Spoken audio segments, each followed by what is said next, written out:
Alors, dans cet exercice, on va voir comment exploiter un tableau de variation pour répondre à certaines questions. Alors, on va devoir justifier nos réponses et répondre par vrai ou par faux en fonction de la justification apportée. Alors, la première question, concernant la fonction petit h, dont le tableau est donné ici, est est-ce que h de moins 2 est égal à moins 1? Alors, pour répondre à cela, d'habitude, on utilise un graphique ou alors on fait des calculs. Or ici, on n'a pas de courbe et on n'a pas l'expression algébrique de la fonction petit h. Par contre, on a son tableau de variation. Et dans le tableau de variation, on a quelques images qui nous sont données. On a des valeurs ici. Et on va aller regarder si h de moins 2 est égal à moins 1. Alors, moins 2. Moins 2, déjà, je rappelle que c'est en bleu pour moi. C'est-à-dire c'est quelque chose, moins 2, qu'on lit sur l'axe des abscisses. Donc c'est ici. Moins 1 maintenant, c'est ce qu'on va lire sur les ordonnées. Donc c'est l'image. Et les images, dans un tableau de variation, c'est ce qui va se placer sur la seconde ligne. Donc ici, vous avez des images.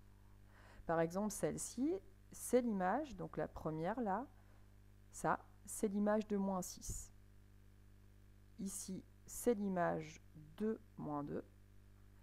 Ici, c'est l'image de 3.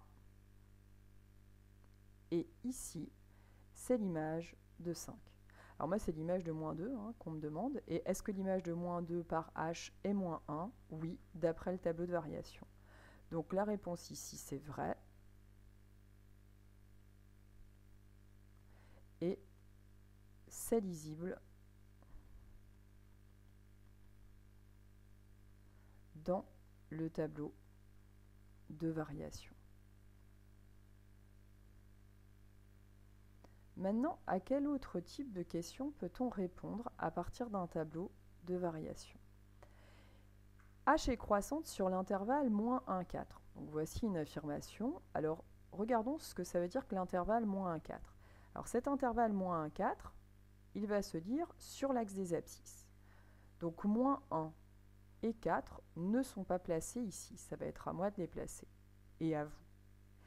Alors, moins 1, ce n'est pas un nombre compris entre moins 6 et moins 2, je le rappelle, c'est un nombre compris entre moins 2 et 3. Donc, moins 1, il est quelque part ici, je le place, et je vais plutôt d'ailleurs le faire en bleu. Donc, moins 1, il est là. Et puis 4, c'est un nombre qui est plus grand que 3, donc il est ici. Alors, maintenant, regardons ce qui se passe sur les variations. Alors sur cet intervalle, moins 1, 4, ma fonction, elle est croissante et aussi décroissante. Donc, h est croissante sur l'intervalle moins 1, 4, eh bien ce n'est pas vrai. Elle n'est pas croissante sur l'intervalle moins 1, 4 puisqu'elle est aussi décroissante. Donc elle a deux variations. Donc ici, la réponse, ce sera faux. h est seulement croissante sur l'intervalle, si on regarde, moins 1, 3, c'est-à-dire sur cet intervalle-là, mais pas sur l'intervalle moins 1, 4. Donc elle est seulement croissante sur moins 1, 3. Donc le tableau de variation nous a aidé à répondre à cette question. Bon, ça c'est un peu normal, le tableau de variation il est quand même fait pour répondre sur croissance ou décroissance. Maintenant, troisième question, davantage numérique. Si on prend un x compris entre moins 6 et moins 2. Donc je rappelle que x, ça va se lire sur la ligne des x, donc là, toujours. Donc entre moins 6 et moins 2. Alors, que peut-on constater? Moins 6 et moins 2 sont bien placés sur ma ligne. On me demande dans ce cas-là, est-ce que h de x, c'est-à-dire l'image de x par h, serait, elle, comprise entre moins 1 et 3? Alors quand je me balade entre moins 6 et moins 2, je m'aperçois que ma fonction décroît. Son maximum sur cet intervalle est 3 et son minimum est moins 1. Donc, eh bien, c'est vrai. Lorsque mon x se balade entre moins 6 et moins 2, mon image, elle, va se balader entre 3 et moins 1. Et pour être cohérente dans l'écriture, il va falloir que je place d'abord moins 1, puis 3. C'est-à-dire que là, c'est la façon correcte de le noter. Donc ici, on va répondre vrai, car sur moins 6, moins 2, le minimum de h est moins 1 et le maximum